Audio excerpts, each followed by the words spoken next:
कूजन्तं राम रामेति मधुरं मधुराक्षरम् आरुह्य कविताशाखां वन्दे वाल्मीकि कोकिलम्।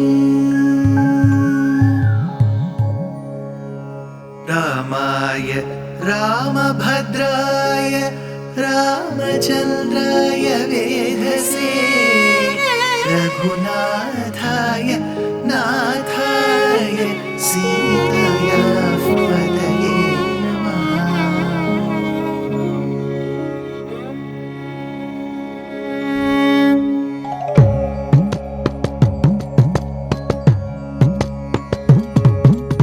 जयत्याश्रितसन्त्रास ध्वान्तविध्वंसनोदयः प्रभावान् सीतया देव्या परमव्योमभास्करः परमव्योमभास्करः।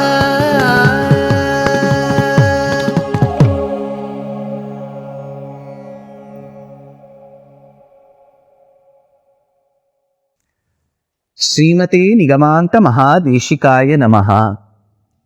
Rama, while he was woken up from his sleep by Vishwamitra Maharshi so sweetly, so beautifully, he performed his daily duties, including the recitation of Gayatri Mahamantram.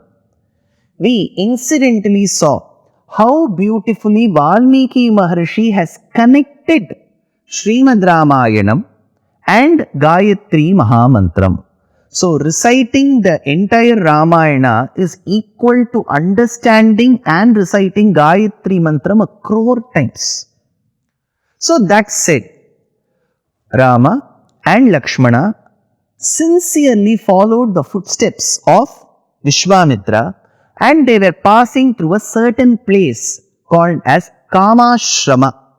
That is when Rama asked, "What is this place?" And he explained that Bhagavan Shiva, that is Rudramurti, was performing penance while he was meditating.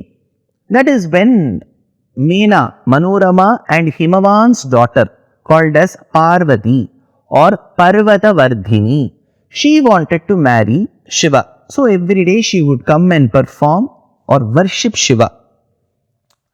So one day, with the interest of waking up Shiva from that meditation, because only when Shiva wakes up, marries Parvati, their offspring will be able to kill the demoniac force headed by Tarakasura.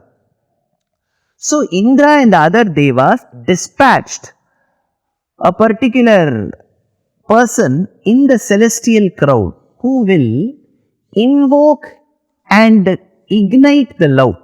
He was called Manmatha or Kamadeva, often referred to as Mara too. So this Kandarpa or Kamadeva was sent. So Kandarpa has a bow which is that of Ikshu, which is the sugar cane, and the flowers become the arrows. So with that he will hit a person, which means when there is a Vasanta Kalam, spring season always invokes that love spirit amongst couples. So while Kamadeva was aiming to shoot the arrow at Lord Shiva understood that somebody is trying to ignite that passion in him. He turned and looked around and he saw Kamadeva at one go, and he burnt him with the fire that emanated from his third eye. So Anga, the one who with all the body parts, became Ananga, without the body parts. Ananga means Kamadeva. So they passed through that place. Kandarpo murtimanasit kama ityuchyate budhaihi tapasyantamihasthanum niyamena samahitam, says Valmiki. They entered the next forest. There Suketu and Jambha, they got their children married. So Jambha's son Sundar and Suketu's daughter Tataka, they married. Tataka and Sundar had two sons. One was called Maricha and the other was called Subahu. So Sundar, despite being brought up in a very cultured environment, when he grew up, he became a barbaric person. So he was loitering in the forest And one day he spotted a deer variety. So he started running behind the deer. This man caught the deer with the jaws of his teeth that was shrieking, that was suffering in pain. That is when the inmates of a certain ashramam, hermitage, came out and said, Sunda, what you are doing is wrong. These animals are domesticated ones, pet animals that belong to this hermitage. Please do not do this. This is Agastya Ashramam. If he gets angry, you will not be able to bear that anger. Sunda refused to listen and started consuming that venison, that particular deer flesh, raw. Then Agastya got really angry and with his hunkaram was able to kill Sunda. When Sunda was killed and this news reached his wife Tataka, Tataka became agitated and along with her sons Subahu and Maricha came running to the spot. And as they came running to the spot, trying to attack the ashramam again, trying to attack the pet animals again, Agastya cursed, you are not Rakshasas, but you are exhibiting the qualities of a Rakshasa. Rakshasa means one who does not have any iota of mercy. So we use it in our colloquial usage as well, right? If someone is merciless, there is no emotion in that person. We ask, are you a Rakshasa? So this Rakshasa Buddhi, this particular Rakshasa trait is found in you all. So may you all get transformed into 100% Rakshasas. Rakshasastvam bhajastveti maricham vyajaharasaha. Thereby, this lady Tataka, who was already barbaric, became 100% barbaric. She became such a nightmare to even the animals living there. In fact, the Tamil poet Kamban gives a very, very unimaginable description. He says, what she used to do, it seems she used to kill the elephants. Imagine what would have been her power, what would have been her body size. She must have been gigantic. I'm sure children who are listening will be able to relate to the Jonathan Swift's Gulliver Travels, where we have Lilliputians and the other one who's so huge. So she was so huge, she used to kill elephants one after the other. Today we call it poaching. There is Wildlife Protection Act. In those days, she used to do it just like that. So those elephants were stripped off their flesh, their blood used to ooze. Those skeletons, those large skeletons of the elephants, as she would kill, she would accumulate. She used to then tie them up, one skeleton over the other. She created a garland. Imagine a garland of the skeletons of the elephants. And she used to sport that garland and that used to reach only her waist. So imagine her size, says the Tamil poet. See, whether that such a person of that size existed or not, at least we should know that she possessed more power than what an average human being has. Now, Vishwamitra gets into that ashramam and tells, see, looking at we human beings coming, she will smell our flesh and she will come running. Rama, kill her. Rajyabharani yuktanam yesha dharmaha sanatanaha adharmyam jahika kutstha dharmo hyasyam na vidyate. Hey Rama, yesha dharmaha sanatanaha. Protecting one's subjects is the duty of a good administrator and the supervisor. This is what eternally the truth has been. Yeshaha dharmaha sanatanaha. So kill her. Now Rama asks, see, I have never attempted to fight against anybody before. All I was taught was archery in my school days, hermitage days, Gurukula Vasam. This is the first time I am coming outside my kingdom and this is my first yuddham. The women race, the Stri Jati is what we have been told in Sanatana Dharma to revere, not to fight, not to kill, not to disrespect, not to humiliate, not to molest. We have been told to respect that Jati. And today I am coming for my yuddham, the first yuddham, first target, and you are telling kill this lady. Is this right? Killing ladies itself is a bad thought and you want me to do that in action.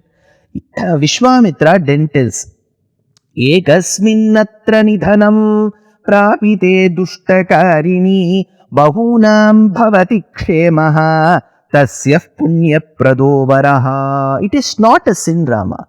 You are thinking killing Tataka is a sin. It is not a sin. if killing a person who's tormenting the ordinary citizens of a country is giving peace to the country by killing that person who's tormenting the other citizens, if by doing such an act you are giving peace and letting harmony thrive in the society, then such a killing is not treated as papam, it is treated as punyam, a very good deed. So you may kill her. Ekasminnatra nidhanam prapite duštakarini. In fact, in the regional version of the Ramayanam, when Rama asks whether I can kill her, she is a woman, Vishwamitra uses his eloquence and says, who told you she is a woman? First of all, that assumption itself is wrong. A woman is supposed to be strong, powerful, very, very merciful. She lacks even a drop of mercy. Rama, you won't even believe me when I say, when pregnant women cross the forest, she kills those pregnant women, puts her hands through into the woman's womb, takes the developing fetus out, puts it in her mouth and swallows and crushes that fetus. Such a woman who likes the blood and the flesh of the undeveloped child, the fetus, do you think, Rama, she is fit to be called a human being and a woman? She is not a woman at all, so you can kill her. Rama says, see, I am a person who tries my level best to follow Dharma Shastra. Has there been precedence in killing a woman? Have our forefathers killed women? You tell me that first. Vishwamitra tells, there used to be a daughter of Virochana called as Manthara. This Manthara is different from the Manthara whom we will be seeing in Ayodhya Kandam. So this Manthara, the daughter of Virochana, once wanted to destroy the human population on this earth. Understanding this, Indra killed her. Shruyate hi pura shakro Virochana sutam nripa prithivim hantumichantim Mantharam abhyasudayat. Next, Rama, I'll give you another example. When Shukracharya had gone out, his mother, Shukra's mother, who was Bhrigupatni, she wanted to obtain Indra's seat stealthily in a clandestine fashion. So the Lord took an incarnation and killed her. Vishnuna chapura Rama Bhrigupatni pativrata anidram lokamichanti kavyamata nishudita. Rama, I have given you precedents. You wanted examples before. I have given you examples. What is your decision now? I have told you her behavior. I have told killing women in the past has been approved in various circumstances. Now you tell me what is your decision. Rama said, I have 3 reasons why I will fight her and kill her now. 3 reasons. Go brahmana hitarthaya deshasya cha hitaya cha tava chaiva prameyasya vachanam kartumudyataha.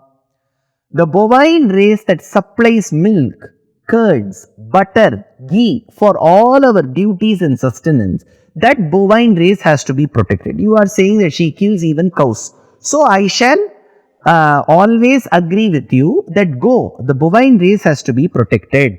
Brahmana, those people who have been ordained to lead a simple life, preach the good teachings of the Vedas, learn good teachings and lead a simple life and treat all of them equally without any disparity. Such Brahmanas. So when he mentions Brahmanas, it is not the Brahmanas we think, where just being born into a Brahmin family doesn't give me that right. I have to learn the Vedas. I have to preach the Vedas. I have to live by the Vedas.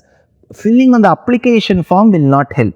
Go Brahmana hitarthaya, for the protection of the bovine race and the Brahmanas, deshasya cha hitaya cha, for the overall good of the country, I shall kill her. Second reason, vachanam kaushikasyeti kartavyam avishankaya. My father said, follow the words of Kaushika, who's Vishwamitra, blindly. Don't even think twice. Whatever he says is a commandment that is equivalent to the father. My commandment, do it, Rama. Piturvachana nirdeshat, Piturvachana gauravat, Piturvachana gauravat. I have to follow the words of my father. That is the purpose of this Janma for me, I shall do it. Third reason. Shasanat Brahmavadinaha. I have understood in these few days that I have moved with you that you know the quintessence of the Vedas. So if a person who has learnt the Vedas and practices it, I have to follow his word. So this is the third reason. Rama made a resolve to kill her. How did he do that? We shall see it in the next episode. Dear Astika reader, I am happy to be authoring a two-part book on the Ramayana in English. The first part is slated for release in the year 2024. The book aims to recreate and retell the Ramayana of Valmiki, conforming to the ancient commentaries and other allied literature. To receive notifications of the book release, kindly register with www.deshikadaya.org/books. Namaskaram.